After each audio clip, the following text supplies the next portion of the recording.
July ni hay riat ni Zan mang chia si se kan du si se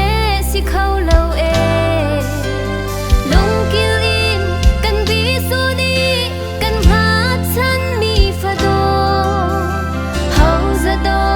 tu ngay lâu in dan bang aku ay anti Mo ngak cha khong tong lâu Sumo kan si e Khi tiên lung kêu sẽ du tha Apel di ai sang mu Vì lẽ pu nào lẽ zom tu Si ti lai bay kan ti Sung sung o kan sẽ lâu e Là tay a tuan tu ke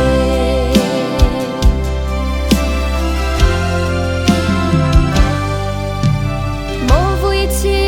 lẽ mo khin tlang Na ni lẽ nang liang to Nan sakru in lệ chung tua A mi thlam na chuang e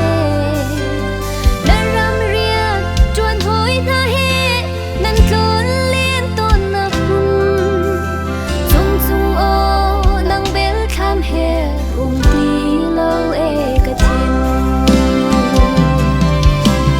Mo ngak cha khong tong lâu Sumo kan si e Khi tiên lung kêu sẽ du tha Apel di ai sang mu Vì lẽ pu nào lẽ zom tu Si ti lai bay kan ti Chung chung o kan sẽ lâu e Na tay a tuan tu ke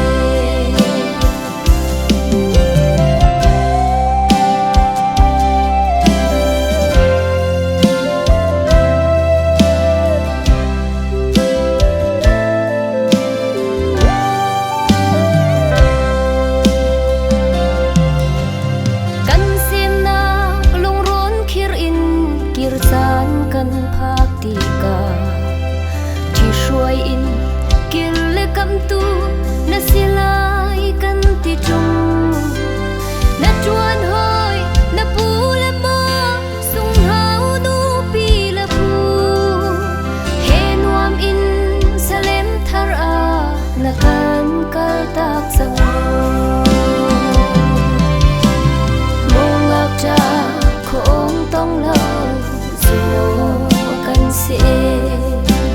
Khi tiên lung kêu sẽ du tha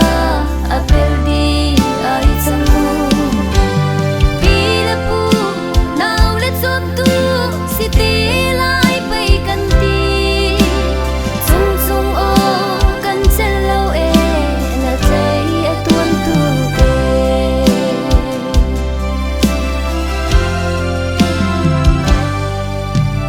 Pasal tha dung lian uk o Na tay fa câu hân se Ram le mi phun cha nun na Pe tu na si hi mu Nan na ban mi rian song hi Long sia her shim hlam mu Na chuan ho in inun pek in An we zul chan